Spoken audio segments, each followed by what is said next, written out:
Salut à tous, c'est Cory. Alors déjà, merci à vous pour vos retours sur ma dernière vidéo. Je redesignais le logo de l'Inter de Milan. Ça vous a grave plu, moi aussi. Donc du coup, pourquoi pas essayer de faire ça dans les prochaines vidéos. Mais aujourd'hui, j'ai décidé de vous faire un petit tuto Photoshop, tranquille, sur comment supprimer un objet, quelqu'un, un oiseau, qui gâche un peu vos photos Insta ou autre, peu importe, vos photos en général.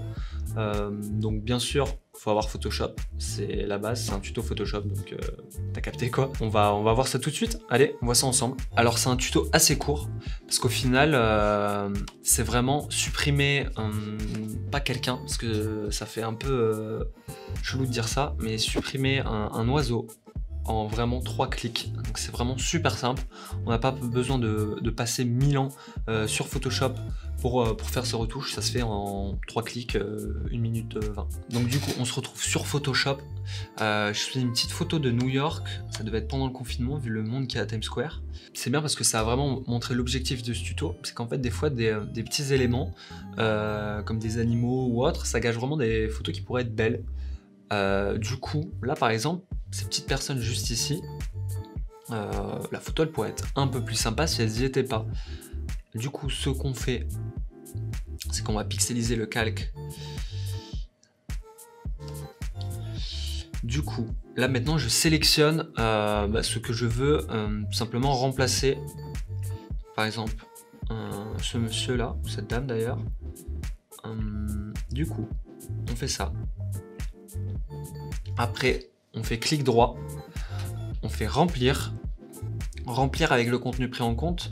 Donc remplir avec le contenu pris en compte, ça veut dire quoi? Ça veut dire que Photoshop il va faire une analyse de notre photo, il va regarder en gros ce qui compose la photo, ce qu'on a sélectionné, et il va essayer de faire un rendu le plus réaliste possible.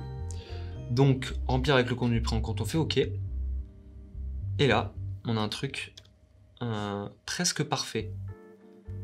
Si vous ne le savez pas, je pense que ça se voit pas. Peut-être un peu en bas, au niveau de la photo ici, parce qu'on voit qu'il y a une petite différence de couleur. Donc ce qu'on peut faire pour rattraper ça, c'est prendre notre outil tampon. Outil tampon de duplication, non merci. Donc on a juste à faire Alt. Alt ça fait copier en gros. On copie, on lui dit voilà cette zone là, j'ai envie que tu me la mettes ici. Voilà. Et là on va commencer à rattraper un tout petit peu le contenu pris en compte de la photo. Et du coup, là, je pense que ça se voit pas. En tout cas, avec un peu les défauts de la route, tout ça, on n'y prête pas forcément attention. Donc c'est vraiment intéressant, ça va vous faire un gain de temps énorme. Et surtout, ça peut rattraper de belles photos que vous avez fait, mais dessus, il y a un oiseau, peut-être quelqu'un, peu importe, un objet, bref, on s'en fout, qui gâche un peu votre photo, et vous dites, putain, elle aurait été bien celle-là, mais au final, il y a ça qui gâche. Donc ça vous permet de le rattraper. Donc après il y a toujours un tout petit peu de travail, hein. Forcément là vous l'avez vu, mais c'est déjà, comment dire, c'est déjà un gros progrès qu'a fait Photoshop, enfin qu'a fait Adobe pour ce genre d'éléments. Donc on va essayer de le faire avec le deuxième personnage. Et voilà, juste ici vous voyez avec le deuxième personnage, ça se voit pas, bon, un tout petit peu ici, mais si je prends mon outil tampon, pareil, donc là je le baisse un peu. Pour le baisser un peu, petit raccourci clavier, ceux qui sont sur Mac, je fais Option et CTRL, et je vais baisser le diamètre de mon tampon du coup. Parce que je peux faire un diamètre qui soit de cette taille là évidemment, je peux faire aussi un diamètre tout petit, parce que là on voit qu'au niveau de sa tête c'était un peu flou. Donc on va prendre un petit bout de passage piéton, on va essayer de le rattraper ici, peut-être là aussi, parce qu'on voit un peu une différence entre les deux. Et voilà. Et du coup, franchement, vous postez ça sur Insta, donc là c'est au format Instagram en gros, hein. Donc en format carré 1000 par 1000. Moi je trouve que ça se voit pas, donc ça peut vraiment être bien pour vos photos, ça va vous rattraper tout ça. Vous avez vu, le tuto il était vraiment très court, c'était le but, un tuto facile et simple à faire pour des petites retouches.